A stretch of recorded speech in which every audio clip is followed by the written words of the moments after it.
আমরা চাই আইনের শাসন প্রতিষ্ঠা হোক, অতি দ্রুত সময়ের মধ্যে শরীফ ওসমান হাদির খুনিদেরকে খুঁজে গ্রেফতার করা হোক। জনগণের কাছে আমাদের আহ্বান, আপনারা প্রত্যেকটা গ্রামে প্রত্যেকটা মহল্লায় পাড়ায় আধিপত্যবাদ বিরোধী সন্ত্রাস চাঁদাবাজ বিরোধী কমিটি গঠন করুন, নিজেরা ঐক্যবদ্ধ থাকুন। জুলাই অভ্যুত্থানে কোন পুলিশ প্রশাসন ছিল না, কিন্তু আপনারা আমরা মিলেই নিরাপত্তা বেষ্টনী তৈরি করেছিলাম।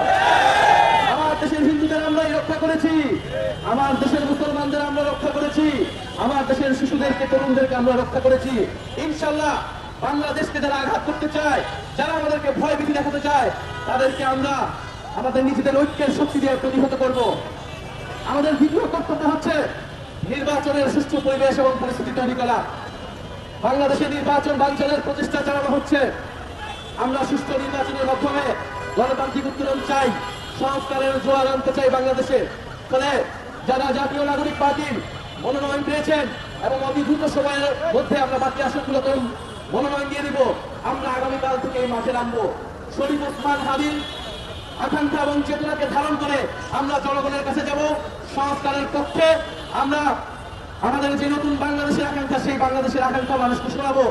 ফলে নির্বাচন কমিশনের যে বিধিবিধান রয়েছে, সেই বিধিবিধানকে মেনেই আপনারা রাস্তায় নামুন, আপনারা নির্বাচনী কার্যক্রম শুরু করুন, প্রস্তুতি শুরু করুন। আমরা দেখিয়ে দেব শেখ শরীফ ওসমান হাদিকে গুলি করা হলো, হাজার হাজার শরীফ ওসমান হাদিরা তার গণঅভ্যুত্থানের আকাঙ্ক্ষা নিয়ে জনগণের দরজায় দরজায় যাবে।